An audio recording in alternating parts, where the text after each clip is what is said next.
वैसे तो मैं अम्बेडकर नगर संप्रति फैजाबाद का रहने वाला हूँ, किंतु इटावा जनपद से मेरी बड़ी यादें जुड़ी हैं, 40-45 साल पुरानी। हमारे एक छोटे भाई जैसे जो अब इस दुनिया में नहीं रहे, स्वर्गीय श्री संजय कुमार गुप्ता जी को हम इटावा ले जाने का श्रेय है। तब से मेरे संबंध उनके परिवार से लगातार बने रहे। आज मध्य यूपी का वही जनपद कुछ संकट में है। संकट के निराकरणीय संदर्भ में या कुछ सामान्य बातें हम आपसे साझा करना चाहते थे। संजय जी कहते थे कि हमारे डिस्ट्रिक्ट का नाम इष्टिकापुरी है, इष्ट देव की नगरी है।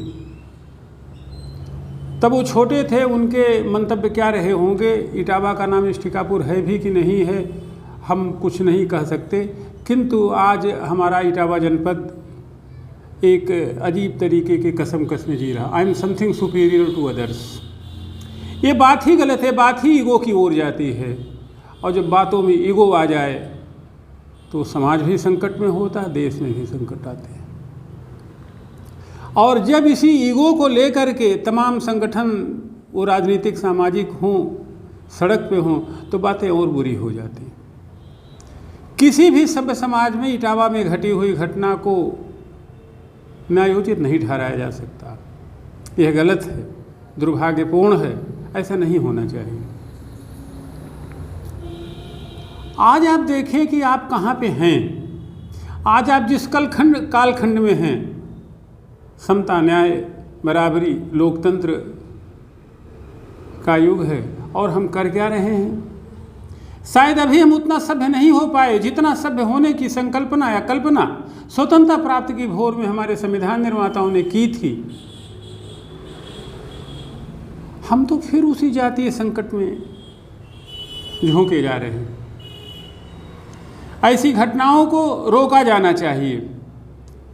समाज की नुमाइंदगी करने वाले, समाज के सक्षम प्रभु लोग अनिवार्य रूप से इस घटना पर सकारात्मक पक्ष रखें और ऐसे लोगों को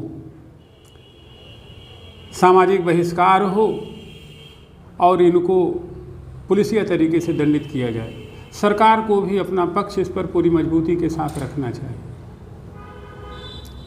जरा सोचो कि आज विभिन्न क्षेत्रों में हर जाति वर्ग धर्म का व्यक्ति शीर्ष पर है।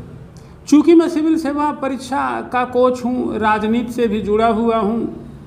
फैजाबाद से मैं 2 बार निर्दलीय लोकसभा का चुनाव भी लड़ा, तो मैं सिविल सेवा की भाषा में बात करूँगा आपसे। टीना डाबी टॉप कर रही हैं, प्रशांत यादव टॉप कर रहे हैं, शक्ति दुबे भी टॉप कर रहे हैं, अमित कुमार सरोज भी टॉप कर रहे हैं। हम ऊंचाई पे हैं जाति धर्म क्षेत्र के आधार पर। अब इस ऊंचाई को बने रहने दीजिए, इसको जातीय संकट में न ढकेलिए। शक्ति दुबे टॉप कर रहे हैं तो प्रशांत यादव भी टॉप कर रहे हैं, अन्य लड़के लड़कियां भी टॉप कर रहे हैं। समाज में बराबरी की बात, रोटी बेटी के रिश्ते शुरू हो रहे हैं। इस नाते इन सब छोटे मोटे प्रकरणों को छोड़ करके सामाजिक संगठन, लोकतंत्र के पैरोकार, खुद सत्ता प्रतिष्ठान, पक्ष विपक्ष के लोग अपनी राय प्रस्तुत करें और ये मसले स्थानीय लेवल पर उन प्रभु या समर्थ या सुलझे हुए यादव ब्राह्मण परिवारों पर ही छोड़ दिया जाए। वो समय की गति को समझेंगे, चीज़ों को अच्छे से समझेंगे यदि आप अच्छे से कहेंगे, और वहीं पर वो समस्या सलट जाएगी। मेरे विचार से इसको इसी परिप्रेक्ष्य में देखे जाने की ज़रूरत है। इसके लिए बहुत हाय तो वह मचाने की ज़रूरत नहीं है, जुलूस निकालने की ज़रूरत नहीं है। आज इस वर्ग के नेता, इस पार्टी के नेता वहाँ जा रहे हैं, ये सब उचित रास्ते नहीं हैं। उनको उनके हाल पे छोड़ दिया जाए। हमें यकीन के साथ कहते हैं कि वहाँ पे कुछ यादव समाज के, कुछ ब्राह्मण समाज के, कुछ अन्य समाजों के प्रभु लोग होंगे जो उनका खुद से सोशल बहिष्कार कर देंगे और चीज़ों को सही रास्ते पर पहुँचाने का रास्ता निकालेंगे। आज बस इतना ही। हमारे सिविल सेवा के विद्यार्थी इसे इन लाइनों को निबंध में प्रयोग कर सकते हैं। और वैसे भी एक चीज़ जरा बताइए, हमारे शंकराचार्य जी भी इसमें पड़ गए हैं, पता नहीं क्यों। जब आप ही कहते हैं कि जन्मता जायते शूद्र गुण कर्म विभागसः, तब फिर जाति कहाँ से आ गई? अगर कोई कर्म के आधार पर अपने आप को स्थापित कर रहा है तो उसे कहने दीजिए, उसको सुनने वाले लोग मिल रहे हैं तो उसे सुनाने दीजिए। क्यों ऐसा कोई काम कर रहे हैं जो समाज के ताने बानों ध्यान रहे?